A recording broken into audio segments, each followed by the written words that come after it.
So here's the thing. According to everything, that's right,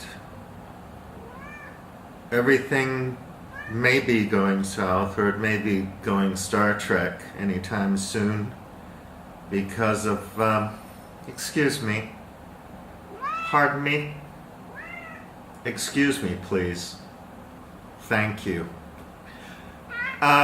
please, excuse me, yes, thank you, crazy cat, could be going Star Trek soon. Everything getting better and better, each new generation, each new iteration of everything getting better and better.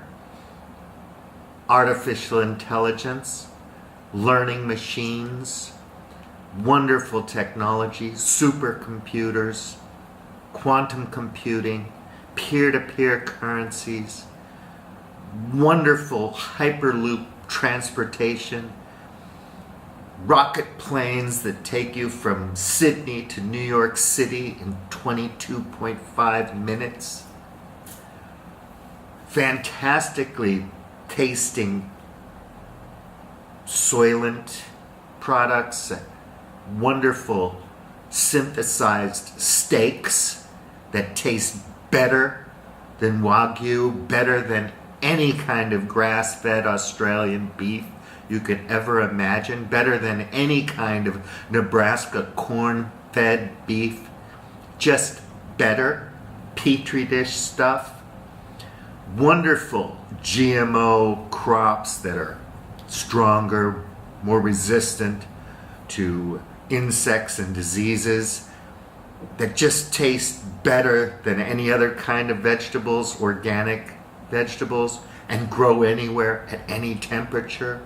Terraforming Mars, space station visits, high jumping on the moon, fantastic flying vehicles, my own drone that picks me up and takes me to work and drops me off and then comes back and picks me up and takes me to the sports center and then goes and picks up my groceries for me and drops it off on my veranda, automatically programmed, no work really, just like making vlogs and underwater basket weaving and learning how to make ukuleles and doing yoga and fixing my body, getting new stuff put in that works better, having a new liver printed for me, and instead of surgery it's just inserted in a small little pinhole and it just replaces the old liver. Miracle technologies, unbelievable things coming down the pike. Artificial girlfriends, so your wife doesn't get mad because, hey, it's just a freaking robot. I know it looks real and acts real, but it's not a real person. So technically, I'm not betraying you. You know? I mean, the future looks so bright. And yet, there is the potential that runaway, rapid climate change, nuclear war, or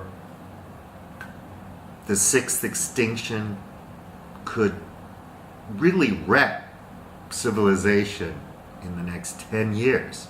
I'm talking 10. 10 years flies by when you're my age. When I was 10 years was like a lifetime. But now, unless you travel and keep things really novel and new all the time, 10 years just goes by like this because of your habits, because nothing's really new anymore. So my question is this: what am I to do with 10 more years That's it. What to do?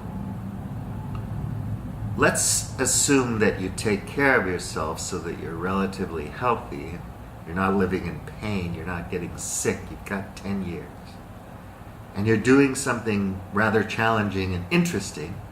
So you're entertained. You're entertaining yourself, basically. You can spend time with friends. You have enough money, enough income, so on and so forth. Looking at all these different categories of what one needs when one is going to do exactly what one wants to do for the last 10 years of their life.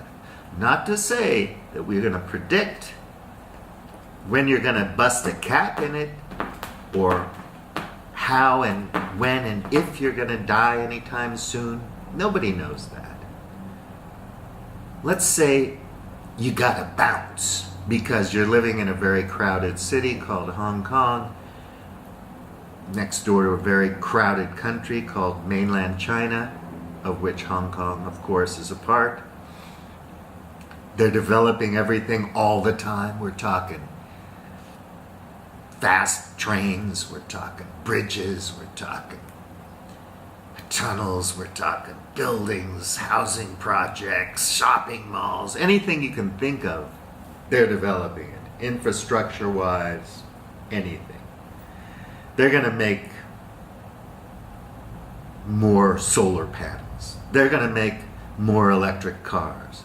They're going to lead the world in green technology, sustainable energy, great new battery technology, whatever. And yet, if the system does break down, you're going to be in a cluster. You know what I was going to say next. That is quite uncomfortable and quite dangerous. And I don't think that all these people are going to be too friendly when the internet shuts off and they can't use their smartphones anymore. At that time, you're going to want a DD or bug out or have plan B. And you might want to be somewhere where it's smaller and simpler, and maybe you can count on people to be kind of nice. People are nice here if they can go shopping. But you take that away from them, and I think people start jumping out of windows. You know what I mean? But let's not be too silly here. The basic idea is to have the best experience of Hong Kong over the next 90 days that I can possibly have. Really, really learn about it, reflect upon my experiences here, talk to interesting people that are here, look into the future, see what may or may not be coming, and then choose the next place to go and explore and do the same thing. Keep it new, keep it fresh, keep it entertaining, keep it fun, keep it instructive. Challenge your mind, pick your emotions, and so on and so forth. This is the idea. And today it starts with the walk around the neighborhood. So let me get gussied up and we'll head outdoors.